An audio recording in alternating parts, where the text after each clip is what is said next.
The first time I saw myself on television, I almost didn't recognize the man on the screen. He had a confident smile, perfect posture, and a wife who laughed at just the right moments. They were selling dish soap, or maybe toothpaste, I can't remember which. What I do remember is that it wasn't me. Not really. It was the version of me the agency thought America needed to see. It was 1956, and television was the new church. Every living room flickered with the gospel of perfection. Kitchens without stains, marriages without arguments, and children who never forgot to say thank you. I worked at Henderson and Boyd Advertising in Manhattan, a few blocks from the Empire State Building. Our office smelled of cigarette smoke, coffee, and ambition. We didn't build things. We built dreams, and we sold them by the minute. I'd come home from the war 10 years earlier with a camera instead of a rifle. I told myself photography was how I'd stay sane, capturing the good instead of the horror. But somewhere along the way, I started airbrushing reality, not recording it.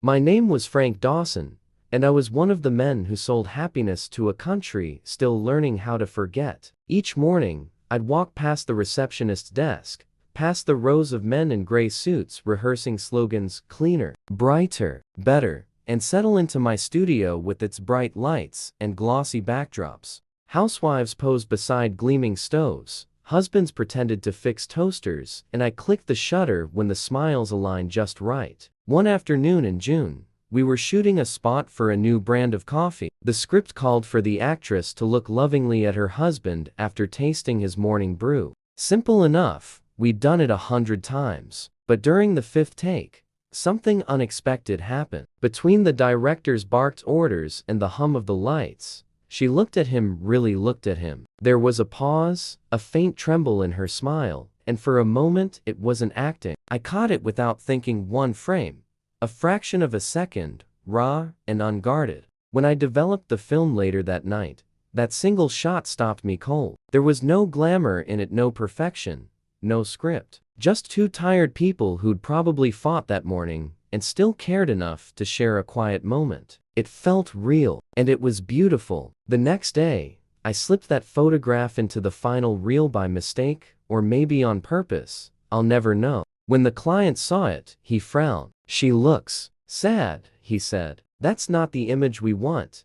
He asked me to reshoot it, but the image had already burned itself into me. That night, as I walked home down Madison Avenue, I noticed the department store windows glowing like small movie sets. Perfect mannequins in pressed suits, smiling families in the reflection of neon lights. The whole city looked like an ad, clean, bright, and utterly unreal. I wondered how many people believed it. By the end of summer, I started sneaking more mistakes into my work. A crooked tie, a genuine laugh, a tired glance between takes. The clients rarely noticed, but I did. Each one felt like a confession. Somewhere deep down, knew I wasn't selling happiness anymore. I was looking for it. People called it the golden age of television. For me, it was the age of pretending, and I was its most loyal craftsman. But that would change soon. Because one September morning, the camera I'd used for years refused to click. The shutter jammed, the lights flickered, and in that silence, I saw my reflection in the glass lens. Tired,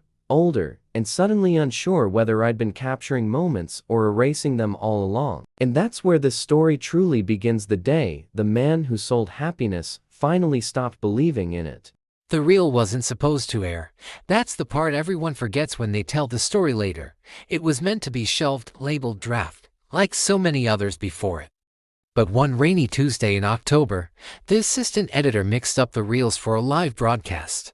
And just like that, my photograph, the one with the tired eyes and imperfect smile, flashed across thousands of glowing screens across America. It lasted only 20 seconds. A husband and wife sitting at a breakfast table. No dialogue, just a look between them. A little sadness. A lot of truth. Then the coffee logo faded in, and the next commercial rolled. No one in the control room even noticed. But America did. That night, phones started ringing in the agency office. At first, they were compliments, people saying they felt something they couldn't explain. Then came the complaints. Too gloomy, not aspirational enough. Who wants to see tired people on television? By morning, Henderson and Boyd was in chaos. The client was furious. My boss, Mr. Boyd himself, called me into his corner office. His hands shook as he lit a cigarette. "Frank," he said, "what in God's name were you thinking?" I didn't have an answer. Because the truth was, I hadn't been thinking. I just wanted to see something real. He sighed and leaned back, exhaling smoke. "Listen. America doesn't want truth," he said. "They've had enough of that. They want peace of mind. They want to believe the world's fine again. You give them that, not your confessions." I left his office with my job intact barely, and a warning that I'd better remember who's paying the bills. But that night, when I turned on my own television, I saw that moment again. Someone had recorded it and played it on a late-night program about a new kind of realism in advertising. The host called it accidental poetry. I sat there in the flickering light, hearing my own heartbeat louder than the television. A few days later, a letter arrived. Handwritten. No return address. "Dawson, I saw your commercial. My husband came back from Korea last year. We don't look like the people on television either. But for 20 seconds, I felt seen. Thank you. That letter changed everything." I started carrying my camera everywhere again, not just for work. On the subway, in diners, outside the laundromat. I began to photograph the things we never showed, the quiet moments between joy and exhaustion, between wanting more and having just enough. Then one evening, I stayed late at the studio, developing film long after everyone had gone home. I hung the wet prints under the red light, rows of real people, and posed, unpolished. And for the first time in years, I felt something like peace. That's when Helen walked in, one of our copywriters. She was smart, fearless, and far too honest for this business. "You're still here?" she asked. I shrugged. "Just cleaning up the lies." She laughed softly, then looked at the photos. "They're beautiful," she said. "You should show them." "Show them?" I almost laughed. "To who?" "This agency sells smiles, not silence." She didn't argue. She just tore a sheet of paper from her notebook and wrote something. "If you ever decide to do something real, call this number." Then she walked out. I stared at that note for a long time. I didn't know it yet, but that number would change my life. Because Helen wasn't just another copywriter. She'd been working with a small group of television producers trying to launch a new kind of program. One that didn't sell anything. One that simply told the truth about post-war America, about ordinary people learning how to live again. And she believed my camera belonged there. The next morning, I put the note in my coat pocket and went to work as if nothing had changed. But the city felt different. Every neon sign, every billboard, every perfect grin looked like a mask. The truth, I realized, wasn't hiding. It was right there, just waiting for someone to point a camera at it. By the time winter rolled around, I knew I couldn't go back to selling happiness. I wanted to show it in its real, fragile form. I didn't know it then. But that decision would cost me everything I built. The call came on a gray January morning, just as snow began to gather on the windowsill of my studio. Helen's voice was calm but electric. "Frank," she said, "we got the funding. Small slot. Sunday evenings. They're calling it America at Home. I want you behind the camera." For a long moment I didn't answer. I just stared at the receiver, the hum of the city pressing against the glass. After years of framing smiles for someone else's dream, the idea of showing life as it really was felt almost dangerous. "I'm in," I finally said, 2 weeks later. I was standing inside a borrowed soundstage in Queens, staring at a set that didn't look like a set at all. No shiny furniture, no polished actors. Just a real kitchen, worn and imperfect, and a family brave enough to let us tell their story. The father was a mechanic. The mother worked part-time at a bakery. Their son was saving for college by delivering newspapers. They weren't selling anything. They were simply living. The first episode was supposed to show a day in the life of an ordinary American family. But when we started filming, something happened that wasn't in the script because there was no script. The father came home tired, rubbing grease from his hands. And his wife handed him a cup of coffee. He smiled, not for the camera. Not for us, but because he was home. I caught it, instinctively. The light, the quiet, the simplicity. It was the kind of moment I'd been chasing since that accidental commercial months earlier. When we aired the episode, nobody expected what followed. The phone lines at the station flooded. Some callers praised it, said it reminded them of life before everything became so shiny and staged. Others hated it. They called it dull, depressing, even un-American. But people watched. More every week. And for the first time since the war, I felt like my camera had purpose again. Between shoots, Helen and I would talk late into the night in the editing room, surrounded by reels of film and the faint hum of old machines. "You think people actually want the truth?" I asked her once. She smiled faintly. "No," she said. "But they need it." That's the difference. One evening, after another long day of filming, I walked her to the subway. She was quiet, lost in thought. "Frank," she said softly, "I think you're still searching for something in every frame." "Maybe," I said. "Or maybe I'm trying to put something back that I took away." She looked at me. Her expression gentle but sharp. "Then don't stop." By spring, America at home had become a quiet phenomenon. Small towns wrote letters asking us to visit. Veterans invited us to film reunions. Families sent photos of their own daily lives, eager to be seen as they were, not as the magazines pretended they should be. But not everyone was pleased. Sponsors began to pull out. "Where's the glamour?" one of them complained. "Where's the ideal we're selling?" Henderson and Boyd, my old agency, issued a statement calling the show a dangerous portrayal of post-war pessimism. And then came the memo from the network: if ratings dipped, we'd be replaced by a game show. It was Helen who came up with the idea for our next episode. The workers behind the window. We'd follow the janitors, elevator operators, and cafeteria staff inside the television studio itself, the invisible people who kept the dream running. It was bold, maybe reckless. But it felt honest. That night before filming, I stood alone in the dark studio. My camera resting on the tripod, the red recording light still off. I could hear the faint hum of the city outside, see the reflection of the exit sign on the polished floor. For the first time in my life, I wasn't thinking about how to sell happiness. I was thinking about how to earn it. When the cameras rolled the next morning, I didn't direct anyone. I just let them move, talk, live. One of the janitors, a quiet man named Lewis, told us about how he'd once dreamed of being a musician. "Now, I just keep the place clean enough for other people's dreams," he said with a laugh.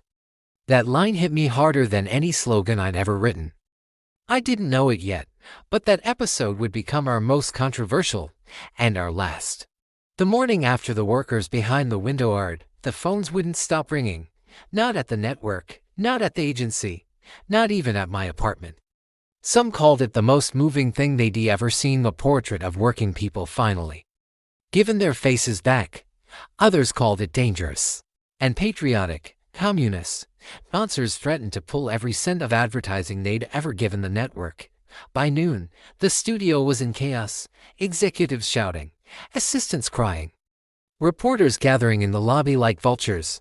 I sat in the editing room, watching the final frame again and again, Lewis laughing softly under the studio lights, mop in hand, saying, "I just keep it clean enough for other people's dreams." It was beautiful, honest, and apparently, it was too much. That afternoon, the show was canceled, officially. They called it a creative restructuring of programming priorities, and officially, it was an execution. Helen didn't cry when they told us. She just stared at the floor for a long time, then said, "We lasted longer than I thought we would." I gathered my film reels into a small cardboard box. When I stepped out into the cold March air, the streets of New York seemed louder than ever. Neon signs, honking cars, endless advertisements promising perfect homes, perfect lives, perfect people. I'd helped build that illusion once. And now I'd seen what it looked like when the lights went off. Helen and I met for coffee that night at a small diner on 8th Avenue. The jukebox played softly in the corner, some slow tune about love and leaving. You know what's funny, she said, stirring her cup. When I was a kid, I thought truth was something big to something written in newspapers or shouted on stages. Turns out, it's small, quiet. It lives in moments no one's supposed to notice. I smiled. That's why most people miss it. She reached across the table and touched my hand. You didn't miss it, Frank. You showed it. After that, Helen took a job writing for a documentary company out west. I stayed in New York for a while, taking freelance work where I could, magazine portraits, small ed jobs, anything that paid the rent. But I couldn't go back to the old way. Every time someone asked for a perfect smile, I saw Louis instead, laughing with his mop. A year later, I left the city. Moved to a quiet town on the Hudson River. I opened a small photo studio, no commercials, no bright sets. Just portraits of real people. Families. Farmers. Veterans. Kids. I never told them how to pose. I just let them be. Sometimes, when I develop film in the darkroom, I do remember that first accidental photo, the one that started it all, the tired woman and her husband sharing a real, imperfect moment. It had been a mistake. Technically speaking, but maybe mistakes are how the truth sneaks in. Years passed. Television grew louder, faster, brighter. People stopped talking about America at home. The tapes were boxed and forgotten in some archive basement. But every now and then, a letter would arrive from someone who'd seen one of our old broadcasts. Your show made me remember what life used to feel like, one said. Another simply read, thank you for showing us as we were. And every time I read one, I think of Helen, her voice calm and certain. They don't want the truth, Frank, but they need it. Now, decades later, I'm an old man with hands that shake when I hold a camera, but sometimes, when the afternoon light hits the window just right, I still reach for it. I lift it to my eye and try to catch what's real, the light on a child's face, the curve of a smile that isn't pretending, the fragile beauty of people just being people. The world still sells happiness. Maybe it always will. But I learned something in those years, something worth keeping. Happiness can't be sold. It has to be seen. And sometimes, that's all a camera needs to do. If the story reached you even for a moment, then maybe that's proof that truth still matters. The world today isn't so different from the one Frank lived in. There are still bright screens selling us perfect smiles, perfect homes, perfect lives.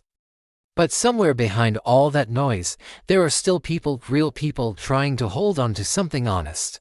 That's what our stories are about.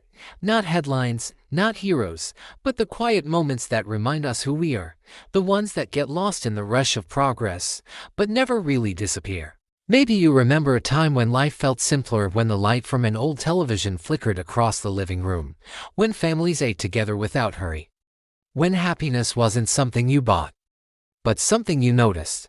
That's the world we try to bring back, one story at a time. If you felt something while listening, nostalgia, warmth, maybe even a bit of longing, don't let it fade. Stay with us. Subscribe to this channel so you don't miss the next story, because somewhere out there, another forgotten moment is waiting to be remembered. And maybe, just maybe, it'll remind us all that even in a world built on noise and advertising, the quiet truth still finds a way to shine through. Thank you for watching.